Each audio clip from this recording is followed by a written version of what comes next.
Ես ողջունում եմ մեր բոլոր ռադիոլսողներին եւ ռադիոդիտողներին, դուք միացել եք Գործարար ալիքին, մեր եթերում սկսում ենք աշխատանքի ուսուցումը, տաղավարում աշխատում է Ալբերտ Ավետիսյանը, իսկ իմ այսօրվա հյուրն է փաստաբան, հաշտարար Գոհար Ավագյանը, բարև ձեզ։ Բարև ձեզ։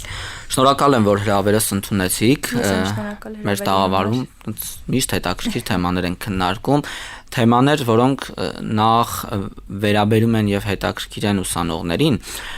երկրորդը աշխատաշուկա մուտք գործողներին, դրանք կարող են չլինել ուսանողներ, դիմորդներ եւ այն մարդիկ, ովքեր ցանկանում են աշխատաշուկայում տեղավորվել, ու բացի այդ այն թեմաները, որոնք հետաքրքիր են մեզ։ Հիմա մենք այսօր քննարկելու ենք ամենահետաքրքիր թեմաներից իրավաբանությունից սկսած, որովհետև իրավական ոլորտը երևի թե ամենակարևոր ու ամենաառնչվող ոլորտներից, մենք առավոտ զարթնեցինք, իրավահարաբերությունների մեջ ենք։ Էլ չկա, չի մոռացվում այդ ամեն ինչը։ Նախ սկսենք նրանից, ովքեր են իրավաբաններ, իրենք ինչ կրթություն են ստանում, որ դառնան իրավաբաններ, հետո նոր անդրադառնանք փաստաբաններին, հետո մեր հասարակության մեջ փաստաբաններ մենք ավելի չասեմ տենց լուրջը մի քիչ բան չի ստացվի, մարդկանց կարող է վիրավորի անգամ, ավելի կարծրատիպային կերպարներ են։ Հա, կա նման բան, իրականում շատ կարևոր թեմայի ենք անդրադառնում հիմա, որովհետև կա այդ տարբերակման խնդիրը, կա ինչու ոչ նաև հենց աշակերտների համար մասնագիտություն ընտրելիս, կա նաև խնդիր հասկանալու թե իրենք ուր են գնում, ինչ հետագայում հնարավորություններ ունեն որպես այդպիսին հա մասնագիտության մեջ, ու շատ կարևոր է, որպեսզի հենց հասարակության մեջ կարողանանք այդ իրազեկման ոնց որ մակարդակը բարձրացնենք, հասկանալու համար ով է իրավաբանը, ինչով է իրականում զբաղվում, որովհետև հաճախ բախվում ենք այն խնդրին, որ ֆիլմերում տեսնում ենք ինչ որ հատկապես ամերիկյան չէ, դատավարություններ հետաքրքիր եւ այլն, մի անգամից գրավում ենք մասնագիտությունով, հետո դրա էֆեկտի տակ ինչ որ մասնագիտություն ենք ընտրում, վերջում բարձում է, որ միգուցե դա այն չէր, որտեղ մեզ սպասում էին, որտեղ ակնկալում էին կամ որտեղ մենք կարող ենք լինել լավագույնը։ Ինչ վերաբերում է ով է իրավաբանը, մենք եթե շատ պրակտիկ ասեմ, հա, իրավաբանը հասարակական հարաբերությունների բժիշկն է, մենք այդպես ենք ասում, այսինքն մենք բժշկում ենք հասարակական հարաբերությունները, առնվազն փորձում ենք բժշկել հասարակական հարաբերությունները։ Այս ֆորմատի մեջ այնտեղ որտեղ կա վեճ ու նույնիսկ այնտեղ որտեղ նույնիսկ վեճ չկա ուղակի մարդը, մենք երբ որ գնում ենք դպրոցներ իրազեկման եւ այլն, միշտ աշակերտներին ասում ենք մտար խանութ գնեցիր ջուր, դու արդեն մտար հասարակական հարաբերությունների մեջ։ Ու այս բոլոր հարաբերությունները ինչ որ կարգավորումների են ենթարկվում, որպեսզի բնականաբար ընթացքը ճիշտ ապահովի, հունը ճիշտ ապահովի հարաբերությունների։ Ու այս բոլոր հարաբերություններում բնականաբար իրավաբանը այն կենտրոնական դիրքերում է, որը միգուցե շատ հաճախ չի երևում, բայց ամեն դեպքում պիտի լինի, որպեսզի կարողանա հնարավոր խնդիրների դեպքում օրենսդրական ճիշտ լուծումներ առաջարկել։ Հետաքրքիր է, որ եթե իրավաբանի մասնագիտությունն ենք նայում, նախկինում, եթե գնանք հետ այն ժամանակներ, երբ որ իրավաբանի մասնագիտությունը նոր առաջացավ, ինքը երկու ասպեկտի հիման վրա է առաջացել։ Առաջինը այն, որ լինի ինչ-որ մեկով կարողանա կանոնները ճիշտ մեկնաբանել, եւ երկրորդը լինի ինչ-որ մեկը, ով կարողանա մարդկանց շահերը ներկայացնել։ Այս ասպեկտների մեջ արդեն տարբերակում մտցվեց իրավաբանի ու փաստաբանի մեջ որպես այդպեսին։ Ու փաստաբանը արդեն դարձավ այն մարդը, ով ուրիշների շահերն է ներկայացնում այս տարբերակման մեջ։ Մենք գիտենք, որ կան մասնագիտություններ, որոնք տենց ինչ-որ կուրսերով 6 ամսյա 1 տարվա ամենաշատը կուրսերով իրանք դառնում են մասնագետներ, կարելի ասել, շակերտների մեջ ու մտնում են ոլորտ։ Իրավաբանությունը, իրավագիտությունը առասարակ ինքը գիտություն է։ Այդ իրավագիտությունը հնարավոր է ինչ որ մի քանի ամսով սովորել, սերտել ու մտնել շուկա։ Իրականում այդքան էլ հնարավոր չի, ոչ այսպես ասած մասնագիտական հնարավոր հետագա հնարավորությունների տեսանկյունից, այսինքն եթե դու իրավաբան ես, դու շատ հաստիկներ չես կարող զբաղեցնել ուղղակի զուտ կուրսեր անցնելով, ոնց օրինակ մենք գիտենք շատ այլ մասնագիտությունների պարագայում տեղի ունենում ու ինչ որ կուրսեր անցնելով մարդիկ հնարավորություն են ունենում ինչ որ հաստիկներ զբաղեցնել։ Եթե դու բուն իրավաբանի հաստիկ ես ուզում զբաղեցնես, ընդ որում իրավաբանի հաստիկները շատ բազմաշերտ են ու սա է նաև պատճառներից մեկը, որ այս մասնագիտությունը երբեք ցանցրանալու տեղիք չի տալիս, այսինքն դու ինչ որ փուլում կազմակերպությունում իրավաբան ես, հետո սկսում ես դատարանում մարդկանց իրավունքները, շահերը պաշտպանել որպես փաստաբան կամ ընտրում ես դատախազի ճանապարհը, դատավորի ճանապարհը, այսինքն ինքը բազմապրոֆիլ է շատ, որպես այդպիսին զուտ կուրսեր անցնելով այս տեսակ բուն մասնագիտական ինչ-որ գործունեություն ծավալելը հնարավոր չի, բայց մենք ունենք նաև այլ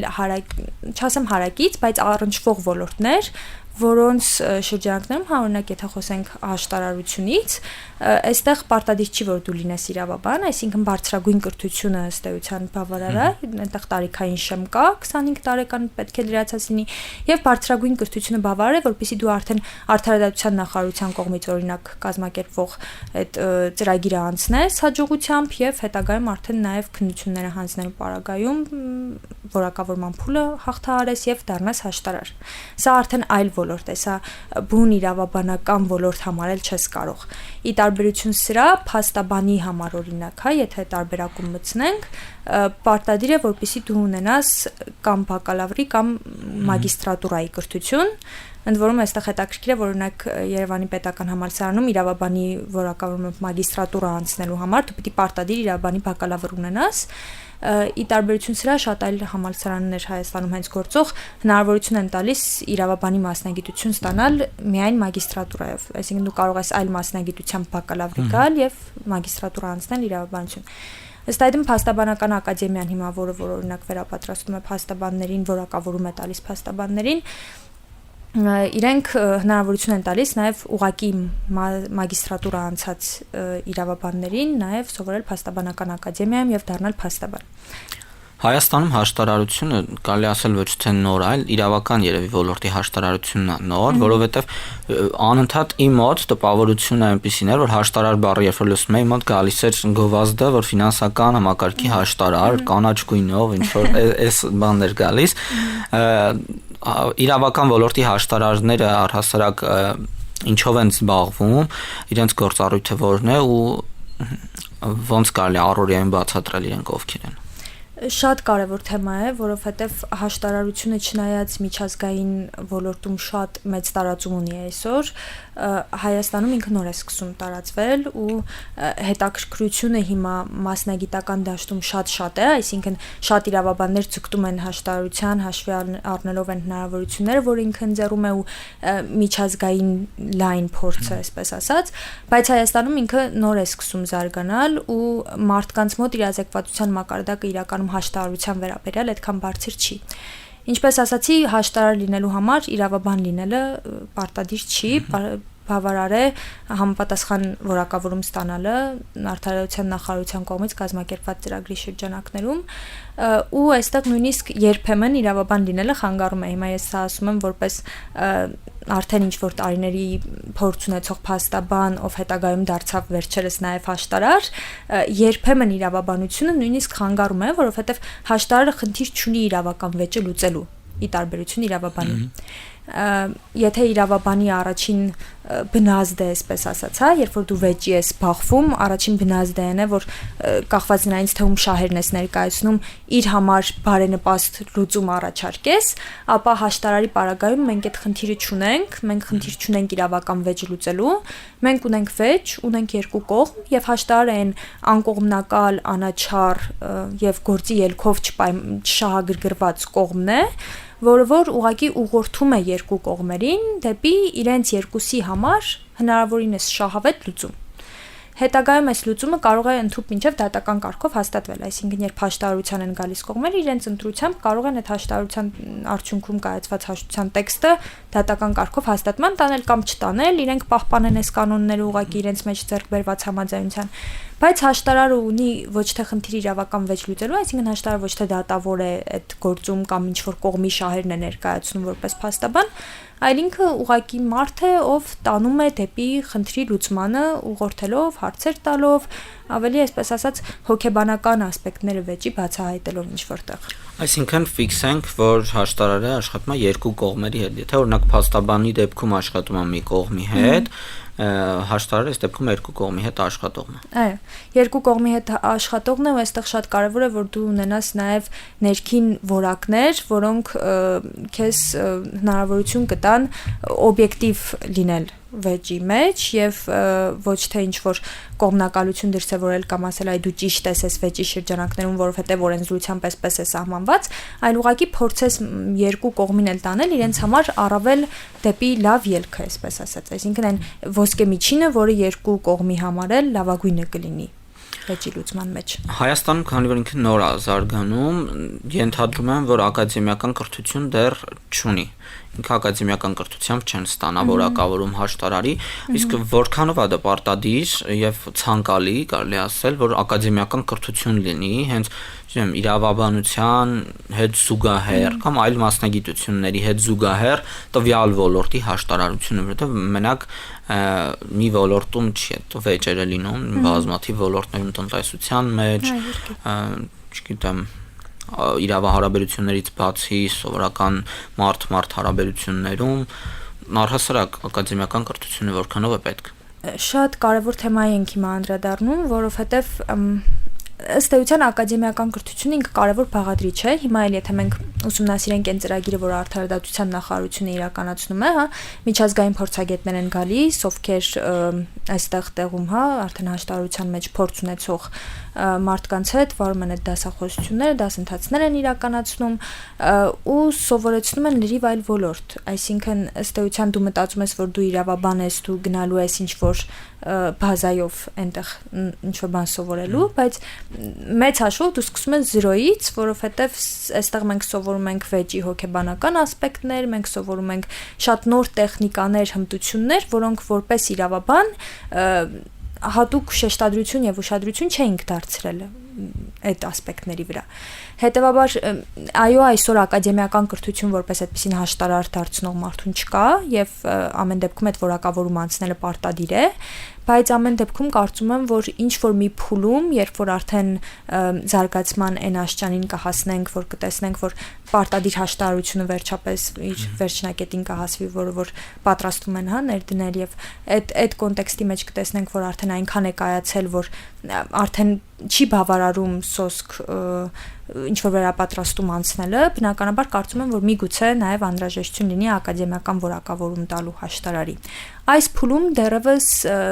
ինչքանով ես եմ ամեն դեպքում իրազեկված չի նախատեսվում ակադեմիական որակավորումը եւ դա նաև կապված է նրա հետ, որ ինչպես ասացի, էական չէ թե դու ինչ մասնագիտություն կունենաս, բավարար է զուտ բարձրագույն կրթություն ունենալը հաշտարար դառնալու համար, բայց հաշվի առնելով այն նրբությունները, հատկապես եթե խոսում ենք օրինակ ընտանեկան վեճերով հաշտարարության մասին, այստեղ կան մի շարք հմտություններ, որոնք դու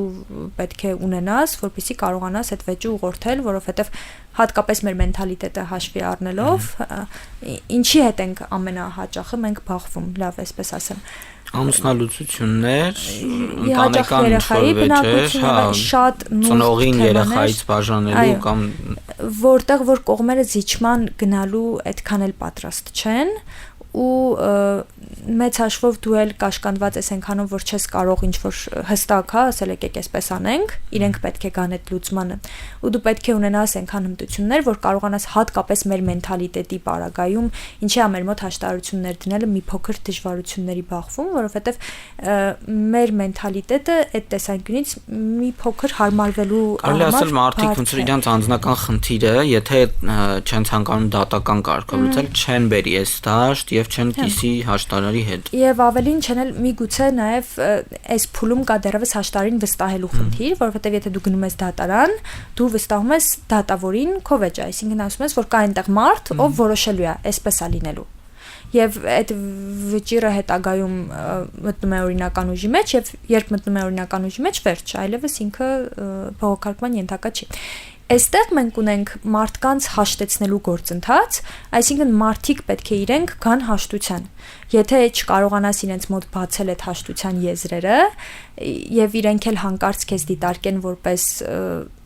ոչ այդքան շահագրգռված կողմ, ելքով որպես այդպեսին, այսինքն միգուցե այդ վստահության մթնոլորտը այնքան բարձր աշճանի վրա չլինի, որ իրենք Բայց իրականում այն ինչին միտված է հիմա հաշտարարության ոլորտի զարգացումը, ինչին բոլոր հաշտարարներս ցկտում ենք, դա այն է, որ պրակտիկայով մարդկանց էլ իրազեկենք եւ նաեւ ցույց տանք փաստացի արդեն արկա գործերով, որ մենք խնդիր չունենք ինչ որ կողմի շահերը պաշտպանելու այստեղ, մեզ համար կարեւոր է, որպեսզի վեճը լուծվի։ Ու ինչքանով է հաշտարարությունը ձեռնտու մարդկանց, առնվազն այնքանով, որ ինքը շատ ավելի արագ process է, այնտեղ չկան դատական գործընթացներ, դատական ժամկետներ, այսինքն մենք հնարավորություն ենք տալիս շատ ավելի արագ ըստեյության գալ, ինչ որ հարթակ ենք տրամադրում, այսպես ասած, որտեղ մարդիկ կարողանում են իրար հետ զրուցել եւ վերջնարդյունքում հասնել ինչ որ լավ ելքի երկուսի համար էլ։ Դու նշեցիր, որ այնտեղ հոգեբանական, կարելի ասել, աջակցության մասել կա, հոգեբանությունը ինչքանով պիտի այստեղ դեր խաղա հոգեբանական կրթությունը, ենթադրում եմ, որ հոգեբանները, ովքեր ունեն հոգեբանական կրթություն, իրենք ավելի լավ կլինեն հաշտարար։ Միգուցե չեմ բացառում, որ հոգեբաններն էլ շատ լավ կլինեն այս ոլորտի մեջ, իրականում շատ կարևոր դեր ունի ու ոչ միայն հաշտարարության, եթե մենք վեճերի լուծման կոնցեպտն ենք առհասարակ նայում, միգուցե հոգեբանությունը այն կարևոր շերտն է, որը մենք շատ հաճախ բաց ենք թողնում, հա, վեճերի լուծման գործընթացի մեջ, որովհետև յուրաքանչյուր վեճ ունի իր հոգեբանությունը եւ մենք իրավաբաններս առնվազն գիտենք, որ չկա խնդիր, որը կունենա մի կողմ։ Մենք գիտենք, որ յուրաքանչյուր խնդիր այնքան բազմաշերտ է, որ դու պիտի կարողանաս այդ բոլոր շերտերը դիտարկել, ուսումնասիրել ոչ միայն հաշտարարության մեջ, առհասարակ իմ համոզմունքն է, որ վեճերի լուծման գործընթացի մեջ հոգեբանությունը ունի երևի թե ամենակարևոր շեշտադրումը, ինչի, որովհետև մենք հաճախ մարդուն տալիս ենք որպես իրավաբան այն ելքը, որ ինքը մեզ ասում է, այսինքն ասում է ես ուզում եմ սա։ Ու մենք մեր ջանքերը կենտրոնացնում ենք այդ լուծումը տալու։ Բայց կա մի կարևոր շերտ, որը բաց ենք թողնում, դա այն է, որ միգուցե այն ինչը մարդը այդ պահին քեզնից ուզում է, իր համար լավագույն լուծումը չէ։ Այսինքն միգուցե հոգեբանական տեսանկյունից ինքը դեռ չի հասել իր համար այն լավագույն լուծմանը, որը որ միգուցե նույնիսկ այդ վեճի մեջ հաղթելը չէ իր համար լավագույն լուծումը։ Ու հաշտարարությունը այդ հնարավորությունն է տալիս, այսինքն ոչ թե վեճը լուծել չոր օրենսդրությամբ, որ օրենքը ասում է այսպես է եւ վերջ, այլ հնարավորություն է տալիս, որպեսզի մարդկանց հարցադրումների միջոցով, հա այդ շերտերը բացահայտելու միջոցով խորը թաքնված բերես հասցնես նրան, որ եկեք հասկանանք արդյոք ձեր խնդիրը զուտ այս սա ուզելու մեջ է, թե միգուցե կա ինչ-որ մի շերտ, որը որ դու ինքդ քո համար դեռևս չես բացահայտել, միգուցե քո համար լավագույն լուծումը բնավ հաղթանակը չի։ Էլի եմ ասում, որովհետև մենք գործ ունենք այն տեսակ վեճերի հետ, որը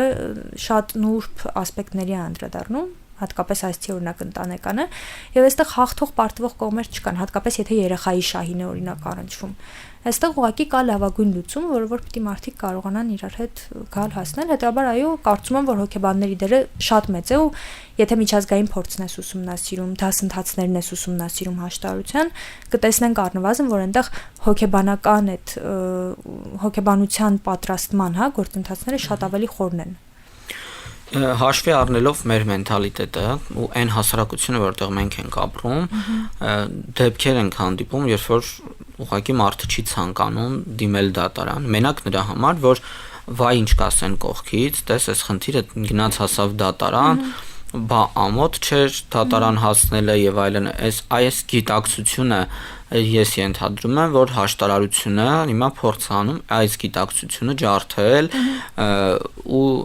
ցույց տալ, որ եթե դատարան չենք դիմում, այս կարծրատիպերից ելնելով, արժե դիմել հաշտարարին, ով ավելի արագ ու ավելի հստակ ձևով մեր խնդրին լուծում կտա, մենք էլ կարելի ասել բյուրոկրատական քաշքշուկի մեջ չենք ընկնի։ Իզուր չէ, որ հաշտարարությունը համարվում է վեճի այլընտրանքային լուծման միջոց։ Այսինքն ինքը, եթե դատարան չես ուզում գնալ, ինչ-ինչ պատճառներով, ժամկետներ կլինի, բյուրոկրատիան կլինի, փաստաթղթաշրջանառությունը կլինի, թե կլինի միգուցե մենթալիտետը նշված տարբերակով։ Հաշտարարությունը այն ոլորտն է, որ տալիս է այլընտրանք։ Հնարավորություն է տալիս քեզ այլ ճանապարհով քո վեճի լուծմանը հասնելուն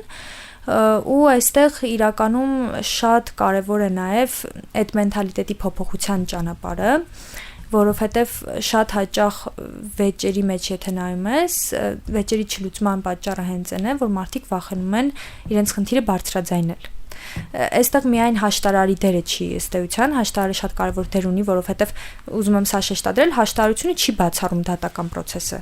Այսինքն, որպեսզի թյուրըմբռնում չառաջանա, եթե դու դիմում ես հաշտարարության եւ ինչ-որ մի փուլում հասկանում ես, որ հաշտարարությամբ չես կարող քո վեճը լուծել, դու հանգիստ ազատ ես քո վեճը շարունակել լուծել դատական կարգով, ընդդիմել դատարան քո իրավունքների պաշտպանության համար։ Բայց սրան զուգահեռ շատ մեծ գործ ունի առհասարակ իրավաբանությունը այստեղ անելու, փաստաբաններն էլ իրենց գործ ունեն, դատավորները իրենց գործ ունեն անելու, այսինքն բարձրացնել իրավագիտակցության մակարդակը այնքան, որ մարդիկ այսպես շատ պարզ ասած չասեն դատարան դիմելը ամոթ է կամ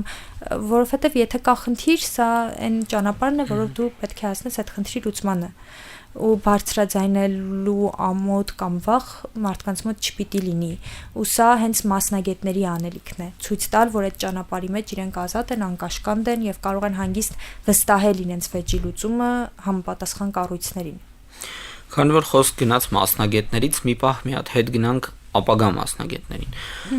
ապագա մասնագետներից էլ մի քիչ առաջ դպրոց ու բու այս կապը խզված է անընդհատ ինչ որ փոքր թելեր կան բայց ինքը խզված է այն առումով որ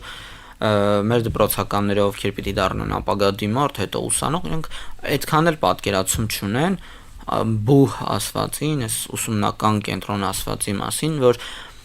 ակադեմիական կրթությունը ինչ է իրենք ոնց պիտի ընտրեն մասնագիտություն շատ ժամանակ բախվում են այն խնդիրներին մեր ապագա դիմորդները որ մաման պապան ցանկացան որ ես լինեմ իրավաբան բժիշկ հիմնական երկու մասնագիտությունները կամ որպես մա ցեղական եկել է դա պապին դատավոր էր ու սենց պիտի գա բայց նաև լինում են դեպքեր որ բացառություններ են լինում բժիշկների ընտանիքում լինում է դատավոր կամ լրագրող եւ այլն ուսանող դեպի արդեն ուսանողի կարգավիճակ գնացող դիմորդին ինչպես պատրաստել այդ ուղուն որ ինքը դպրոցական տարիներից 10, 11, 12-րդ դասարաններում արդեն հասկանա որ ինքը ավելի լայն կյանքի է գնում ու գնում է գոնե հստակ իմանալով թե ուրա գնալու շատ կարևոր շեշտադրում արվեց իրականում խոսքի մեջ դեպի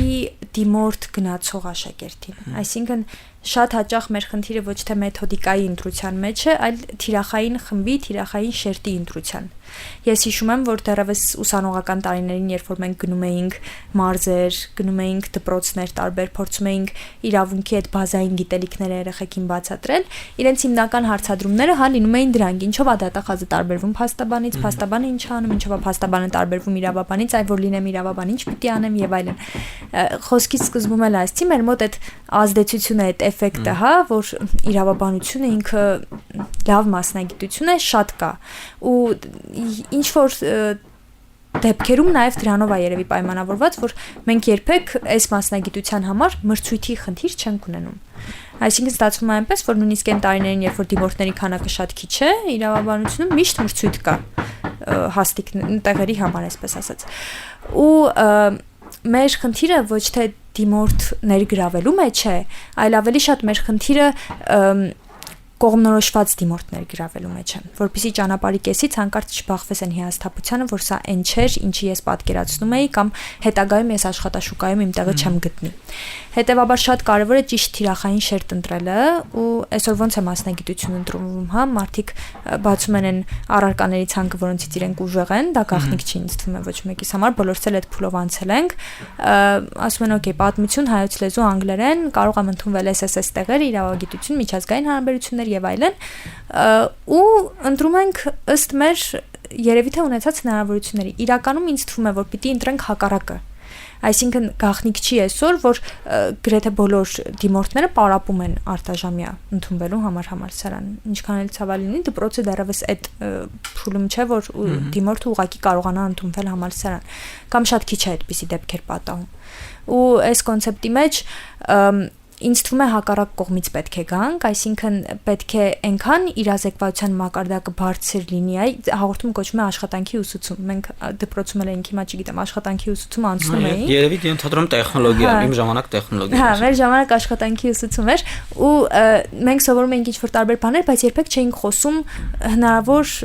հետագա ընտրությունների մասին, հա որ մասնագիտությունը ինչ է իրենից ենթադրում։ Երևի պետք է այդտեղից սկսել, որ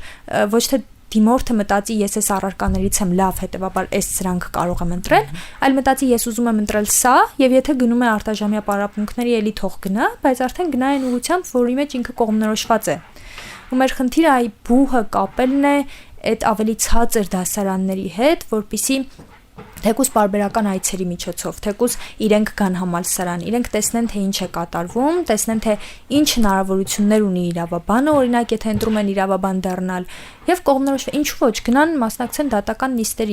նիստերը բաց են, այնտեղ տեսնում են փաստացի թե ինչ է կատարվում հայաստանյան շուկայում իրավաբանության մեջ։ Գնան կազմակերպություններ, որտեղ կան իրավաբանների հաստիկներ, նախարարություններ, որտեղ կան էլ իրավաբանների հաստիկներ։ Շփվեն մարդկանց հետ, հասկանան այդ կապը ստեղծելը, այդ networking-ը ապահովելն է, այսինքն շփումը ապահովելն է հենց իրավաբանների հետ, որ հասկանան թե ինչ են ուզում ու գնան դեպի նրան, ինչը իրենք իրոք ուզում են։ Շնորհակալ եմ շատ, մենք մոտեցանք մեր կարելի ասել տրամաբանական ավարտին, եթեր ժամանակի, բավականին համ նոր թեմա, համ հետաքրքիր թեմա քննարկեցինք, որին ես ենթադրում եմ, որ մի քանի անգամ պիտի անդրադառնանք տարբեր ժամանակահատվածներում ու արձանագրենք զարգացումը ու մեր հասարակության իրավագիտակցության բարձրացումը։ Ես եմ շնորհակալ հրավերի համար, իրականում ուզում եմ ասել, որ շատ կարևոր էր եւ թեմայի ընտրությունը եւ առհասարակ ես հասկացա, որ նաեւ հաղորդումը շատ կարևոր առաքելություն է իրականացնում ու հուսով եմ ինչ որ չափով նաեւ սա կօգնի այդ ապագա դիմորդներին կողմնորոշվել արդյոք իրենց պատկերացնում են այս ոլորտում թե ոչ։ Շնորհակալ եմ շատ։ Իսկ ես հիշեցնեմ, որ դուք դիտում կամ լսում եք աշխատանքի ուսուցումը տաղավարում աշխատեց Ալբերտ Ավետիսյանը, մենք խոսում էինք հաշտարարությունից, իսկ իմ հյուրն էր փաստաբան հաշտարար Գոհար Ավագյանը։ Կհանդիպենք։